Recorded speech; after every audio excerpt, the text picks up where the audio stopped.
नमस्कार मित्रांनो लाडक्या बहिणींसाठी अतिशय आनंदाची बातमी आणि मोठी खुशखबर आहे। लाडक्या बहिणींना ई-केवायसी करण्यासाठी 31 मार्च 2026 पर्यंत शेवटची मुदत देण्यात आलेली होती।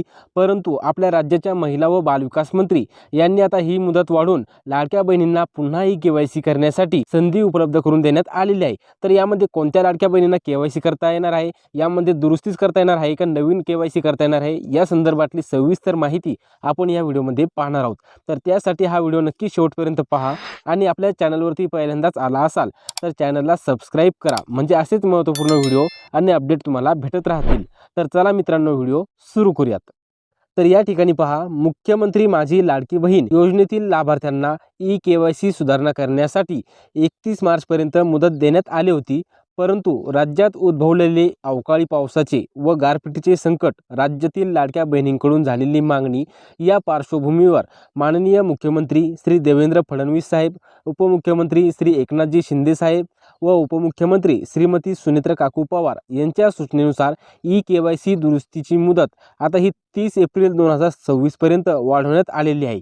तर पहा, ई-केवायसी करण्यासाठीची मुदत ही 31 मार्च 2026 पर्यंत अगोदर होती, तर आता ही मुदत वाढवून 30 एप्रिल 2026 म्हणजे या ठिकाणी पहा 30 एप्रिलपर्यंत ही मुदत वाढवण्यात आलेली आहे। 30 एप्रिलपर्यंत लाडक्या बहिणींना आता केवायसी करता येणार आहे। तर कोणत्या लाडक्या बहिणींना ही ई-केवायसी करता येणार आहेत, तर या ठिकाणी पहा, सर्व लाडक्या बहिणींनी या अंतिम मुदतीपूर्वी ई-केवायसी दुरुस्त पूर्ण करावी ही नम्र विनंती। पहा, ई-केवायसी दुरुस्ती करण्यासाठी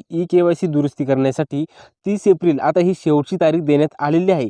ज्या लाडक्या बहिणींची ई-केवायसी करता वेळेस जी काही चूक झाली होती ती आता सुधारण्यासाठी लाडक्या बहिणींना ई-केवायसी करण्यासाठीची 30 एप्रिल ही अंतिम संधी देण्यात आलेली आहे। याचे पोस्टर सुद्धा लॉन्च करण्यात आलेले आहे। तर यामध्ये पहा काय सांगण्यात आलेले आहे, लाडकी बहीण योजना 30 एप्रिल 2026 पर्यंत ई-केवायसी दुरुस्तीची संधी। पहा, लाडक्या बहिणींना ई-केवायसी दुरुस्ती करण्यासाठी आता ही 30 एप्रिलपर्यंत संधी देण्यात आलेली आहे।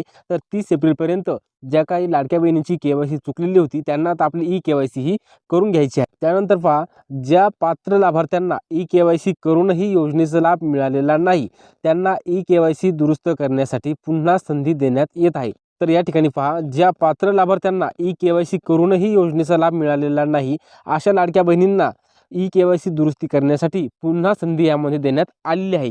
आता सध्या ई-केवायसीचे पोर्टल हे बंद आहे। ई-केवायसीचे पोर्टल सुरू झाल्याच्या नंतर ज्या लाडक्या बहिणींची सुरुवातीपासूनची ई-केवायसी बाकी आहे त्यांच्यासाठी काही नवीन ऑप्शन येतोय का ते आपल्याला पाहता येणार आहे। सध्या ई-केवायसी दुरुस्तीसाठीच लाडक्या बहिणींची ही माहिती असणार आहे। ज्या लाडक्या बहिणींची केवायसी अगोदर झालेलीच नाही त्यांना पुन्हा केवायसी करण्यासाठी नवीन ऑप्शन आल्यावर आपल्या चॅनलवरती सविस्तर व्हिडिओ बनवला जाईल।